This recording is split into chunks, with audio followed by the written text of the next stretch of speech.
So there are only two real reasons why your product isn't selling. One, because people can't find your product, or two, because people don't want your product. So what can you do to fix it? Hey, what's going on guys? Yaniv here, and welcome back to the channel. If you guys are new here and you don't know myself or what we do here, basically what I do is I put out course level information for absolutely free. For those of you who don't have enough money to invest in an Amazon FBA program or are just not ready for one right now. And this video is part of my Amazon FBA mini course playlist here on YouTube. I'll leave the whole playlist down below so you can check it out if you want to watch the rest of them. Trust me, it's probably worth your time to do that. I've put a lot of time and effort into those. So after this video is done, go ahead and check it out in the link in the description. Now back to the video. Right? If you have some problems with your listing, if it's not selling or performing like you wanted it to, I believe in using data to solve problems rather than what most people do, which is using their kind of intuition or subjective things, looking at your listing and just kind of assuming what you think you should change. I think that's the wrong way to go about it. So there are actually two main data points that we're going to use in this video to try to figure out what's wrong with your listing, and then I'll show you exactly how to fix it. So what we're going to use is some data from this video. It's another video I made on this similar topic. For this one, we're actually focusing on if people can't find your product. On today's video, we're going to talk about if people aren't buying your product. So you'll make more sense as you watch through this video, but I'll leave this one down in the description because it's a really great watch to watch after this one. So make sure to do that, but stick around right now because what we're going to do is I'm going to explain the two data points that are very, very important. So one is the sessions, which just means the amount of traffic your listing is getting, the amount of people who are clicking on your listing.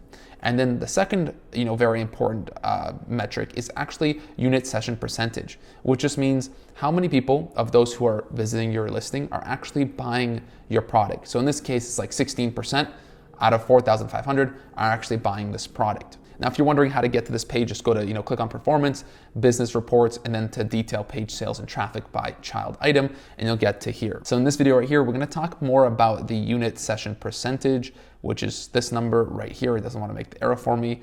Whereas in the other video, link in the description, we talk about the sessions more. Now, if you're having low sessions and a lot of people aren't coming to your listing in general, but you have a good conversion rate, good unit session percentage, that's actually the easier problem to fix. So that's not a huge issue. You can always pay for traffic and get people to your listing and then make more sales. And that's really what we focus on with that other video. With this video though, we're gonna focus on what I would consider is the much bigger issue, which is a low unit session percentage, where people are coming to your listing, but your product is for some reason objectively worse or perceived as objectively worse than any other product in the market. So if you do have a low unit session percentage, how do you actually fix that to make more sales? If you get this number from 16% to let's say 30%, you can make double the sales without really adding any more traffic to your listing. If you have a low unit session percentage, most likely it's one of these three things.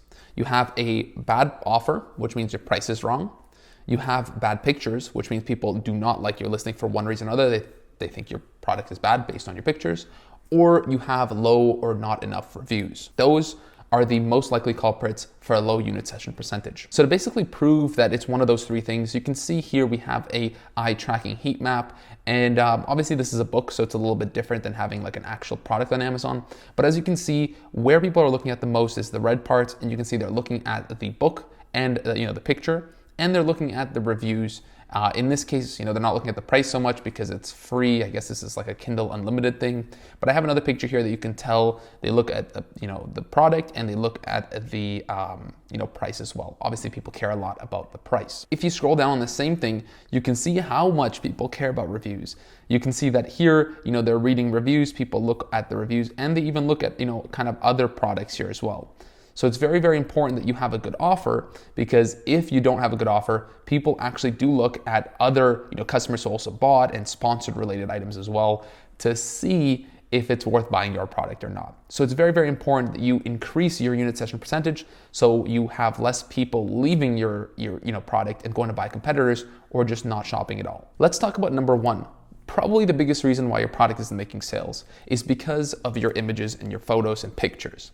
Because truthfully, even if you have super, super nice pictures, that doesn't mean those pictures are gonna convert or sell very well. There's a lot of factors to consider, and I'm gonna show you guys just a few of the biggest tips that I can in this space. And until this point, I really haven't shared many of these online with you guys. I've only kept them to people in my Ecom Limitless program, but obviously I do wanna share as much as I can with you to help you, throughout this whole process, especially if your product isn't selling well and you're having some issues with your listing.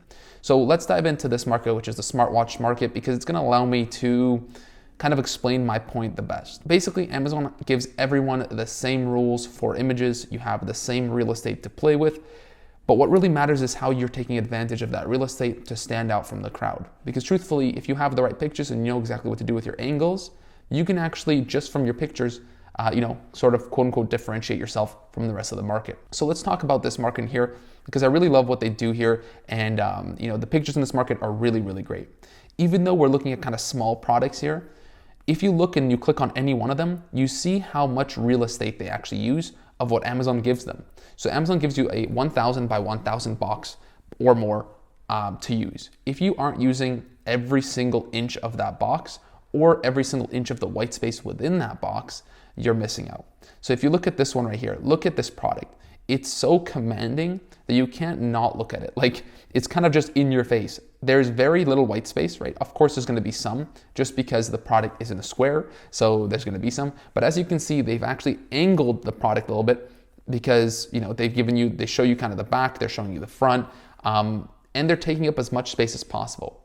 Now, what this does is on the detail pages, when you go and search anything up, it looks huge here as well. So if you compare this one or even this one to, let's say, this one, your eyes drawn much more to this one because it just takes up so much more real estate in your face. Now, this market has great pictures, so most people in this space have amazing pictures and have really utilized the space very well. So it's kind of hard to differentiate just with pictures in this market. But let me show you a market where, you still have some room for improvement and where somebody in the space is actually making a few mistakes. So as you can see here, we're in the CBD dog treat space.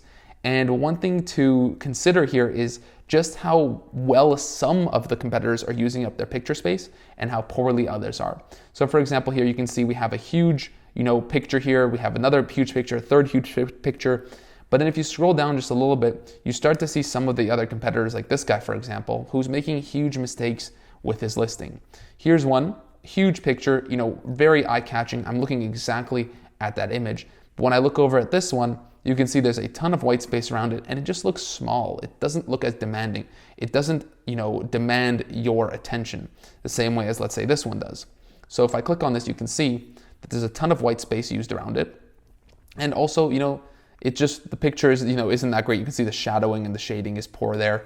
So you really want to make sure that you're angling your product any way necessary to make it as big as possible and just to demand attention, because the smaller your picture is, the less people are going to care about it and the less people are going to stop to look at it. That right there is really going to affect your unit sessions and then in turn, obviously, your unit session percentage if you apply those same things to the rest of your products as well. So in this case, you can see if we click on one of these, right, the rest of them are also following those same principles of using as much white space as possible. And then, they obviously have some lifestyle images. You definitely want to have lifestyle images. It's kind of a must. If you just have a bunch of white images, you're really also hurting your unit session percentage. Now, me just telling you go out and get good pictures is pretty easy to say, but obviously, in your shoes, you're probably like, okay, but how do I know my pictures are good or which picture is better than another? And you don't want to just keep testing things, wasting time, wasting money on PPC. So there's a really easy and cool way to actually make sure that the picture you're using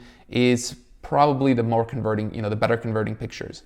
And I would recommend you do this for, probably every single picture on your listing, just to make sure you're using the right pictures that convert the best. So right here we have PickFu, and what this is basically a polling website where you can poll one thing versus another. And what you're probably, starting to understand now is that we can compare and start a poll for one picture, picture A versus picture B, and have people, poll it to see which one they like more. So just go ahead, type in pickfu.com, pickfu.com. And then, if you scroll down, for example, we have examples here for e-commerce sellers, right? They have picture 1 versus picture 2, picture 1 versus picture 2, and you can identify the best designs and understand exactly which products and pictures you should put up. So I'll leave a link down below. I'm not affiliated with them in any way, but I think they're a really cool tool, especially if you're not sure how to craft your listing. And on top of that, I actually had a recent call, a live call with some of my students in the e-com limitless program. And we literally went through good listing examples and bad listing examples. Someone had a question. So we literally, kind of analyzed and diagnosed a bunch of different listings. And it was a really good time. And I think a lot of people learned a lot. So if you guys want to see me do the same thing, maybe on video and explain some good versus bad listings, leave a comment down below, let me know. And then also leave a like. Let's get to 75 likes in 24 hours on this video. It will really show me one, that you guys really want to see that video, and I'll go ahead and put that out there. And also will help the algorithm to promote this video to help more people out and to grow our community. Sorry, I had to stop recording there. There was some dogs barking. I just moved into a new place here in Scottsdale, and there's a lot of dogs. By the way, if there's anybody who's watching this video got this far and is from Arizona, Phoenix, Scottsdale area, let me know down below. Maybe if there's enough for you guys, we'll do like some sort of meetup or something like that. It'd be cool to meet some of you guys. That now that I'm down here, I think there's more people in the US than there was in Canada from where I usually was. So maybe we can set something up. Let me know down below, and then we'll see if we can make something happen. So now back to the video. Number 2, something that really affects your product's unit session percentage, which is, like I mentioned, your conversion rate, is actually your star rating. So if you have a 5-star rating, that's awesome. If you have anything below a 5-star rating, I noticed that for every half star that you lose around 5 to 10% in conversions. So if you go from 5 to 4.5, you might lose 5% conversions. If you go from 4.5 to a 4, you might lose 7%. And if you go from a 4 to 3.5, you might lose another 10% of conversions. And sometimes when you're at 3.5%, you might only have like a 7% conversion rate. Instead of maybe if you had a high rating, it would be like a 30%. So that's another reason why you should not sell crappy products on Amazon and look for a kind of a get rich quick scheme. Instead, you should look to sell actually good products or products that you can improve on yourself. Because especially if you're launching bad products in the beginning, if you have a 3.5-star rating, it's going to be nearly impossible, or even a 4-star rating, it's going to be nearly impossible to rank against the bigger competitors in the space, especially if they have more reviews and a better quality of reviews than your product. It's basically a write-off, and you might as well just throw the product away. And a side note on that same thing, I always hear so many people complaining when they first get their first bad review that it's, a competitor, left a bad review for me, or, someone's trying to sabotage my product, or they're out to get me, or whatever. It is possible. It's true that it does happen. But for the most part, your first bad review is exactly that. Most of the time, it's just your first bad review. And there's really nothing you can do about that except for trying to improve your product, doing great customer service, and selling good quality products. There's always going to be competitors who are going to leave bad reviews, but most of the time, they're probably not competitors, and you should actually listen to what the reviewer is telling you and try to improve the product going into the future. And lastly, let's talk about pricing and your offer. One of the biggest key things in pricing is a concept I like to call anchoring.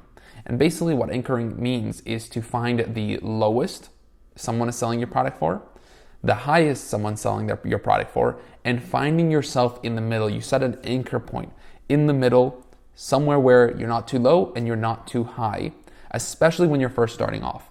Because if you come into the market, you have 7 reviews and you're selling for $10 more than anyone else, and your value is somewhat the same, yeah, some people will buy your product because they think that your product is just better quality, the perceived value is more because of your higher price, but you will never break through with a price point like that. When you're starting off, especially on Amazon, and you don't have the reviews to prove that your product is so much better, you need to anchor yourself between the cheapest and the most expensive.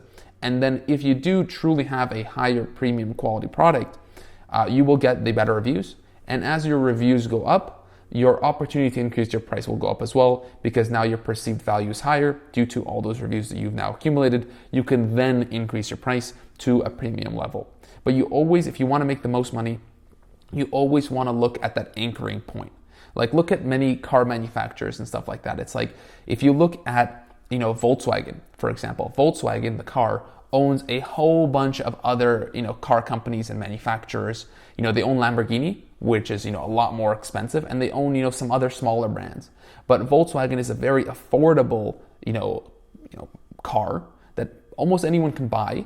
And, they center themselves right in the median price level. They're not too low, they're not too cheap like many other car manufacturers, and not too high like, a BMW, Mercedes, stuff like that. And for that reason, they're one of the most successful, companies in the world. So use those same price anchoring techniques in your business, and I'm sure you're gonna see a lot of success. So if you got to this part of the video, then you're obviously very serious about getting started on Amazon. And hopefully this video did help you out in some way, did teach you some stuff about how to get your product to sell more and to fix your listings. But if you're still having issues, or you want to just take your business to that next level, you want to basically fast track this process with a mentor, someone who's continuously working in that space and who knows what they're doing, then I really encourage you to check out the first link in the description, which is the Ecom Limitless program. It's my program, and right now it comes with my one-on-one mentorship. So we'll be able to work together to fix your product if it's not working. I'll be able to dive in and analyze it, come up with a game plan for us to really grow your one business, your one product, and also scale it into a real brand and a real company, fast. So make sure to check that link in the description if you do want to take your business to that next level. Like I said, it does come with my one-on-one mentorship right now. I don't know how long that will last. It really just depends on how many people I'm working with at a time. And when it comes to a point where, listen, I don't have enough time to work with everyone, that's when I do keep pulling the mentorship away from that as a bonus. Right now we do have that included, so make sure to check that out. First link in the description. I look forward to working with you and hopefully, meet you soon in the Ecom Limitless program. If not, I look forward to seeing you on my next video. See you guys in the next one.